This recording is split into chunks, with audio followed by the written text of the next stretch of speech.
Thousands of abortion opponents descended on Washington, D.C. for the annual March for Life on Friday, the first time since achieving its foundational objective, persuading the Supreme Court to overturn Roe v. Wade. Every year since the landmark 1973 decision, anti-abortion activists have come to the nation's capital to march, plead and pray for a post-Roe America where abortion wasn't just banned but was unthinkable. A half-century later, they gathered again on the National Mall in Washington, this time to celebrate movement's greatest victory. But they also came with a new mission to fighting the battles now playing out in their states. While the march began as a response to Roe, we don't end as a response to Roe being overturned, Jean Mancini, the president of the March for Life Education and Defense Fund, told a jubilant crowd. Why? Because we're not yet done. Since Roe fell, movement leaders have urged Republicans to use their new House majority to pass federal restrictions on abortion, while they press for new bans and restraints at the state level. On Friday, they warned activists against complacency, with one speaker acknowledging that the decision had ushered in challenging times of unrest and new threats to human life as a reinvigorated reproductive rights movement pushes back. This is not the end of our journey, the Mississippi Attorney General, Lynn Fitch, whose office brought the Supreme Court case, Dobbs v. Mississippi, that overturned Roe, said from the stage before the march. It is our charge today, in this new Dobbs era, to channel that same determination and hope and prayer that has led you to these streets for 50 years. From the White House, Joe Biden marked the occasion with a vow to protect abortion access, and a proclamation recognizing the 50th anniversary of the Roe v. Wade decision, which falls on Sunday, January 22. Never before has the court taken away a right so fundamental to Americans, Biden said in the statement. In doing so, it put the health and lives of women across this nation at risk. He called on Congress to codify abortion rights and pledged to continue to use his limited executive authority to protect access wherever possible. In the 7 months since the Supreme Court ended the federal protections guaranteed by Roe, abortion access in America has become a patchwork of state-by-state policies.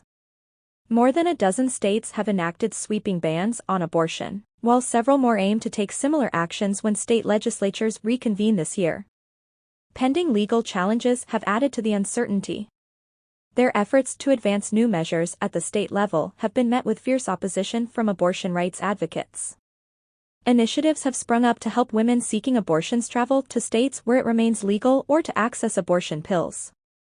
At the ballot box, abortion opponents have suffered a string of significant and unexpected defeats, including in conservative states like Kansas and Kentucky, while several Republican candidates who supported abortion bans without exceptions lost high-profile races in the 2022 midterm elections.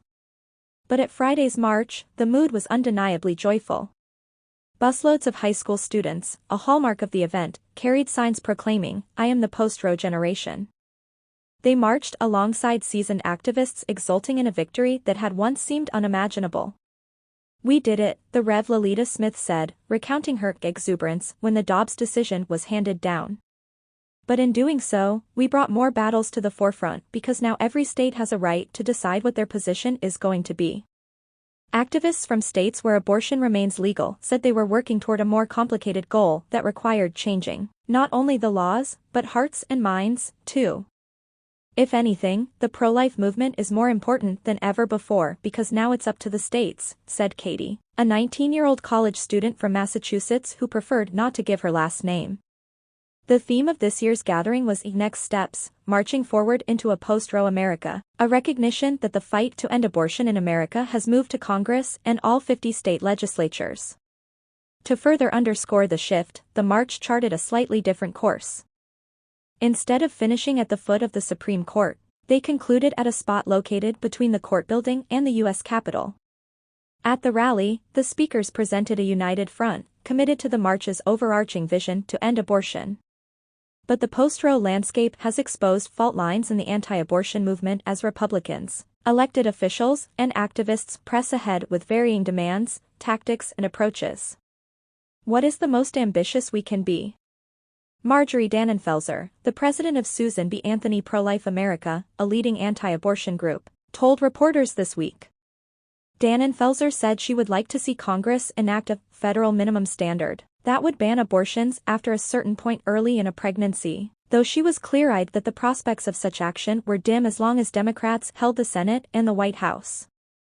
The House Speaker, Kevin McCarthy, welcomed the marchers to Washington, pledging, "You now have a Congress that is standing up for life." Addressing the crowd, Steve Scalise, the House Majority Leader, touted a pair of anti-abortion measures that passed the chamber earlier this month, among the first actions taken by the new Republican majority. "That's what difference elections make," he declared.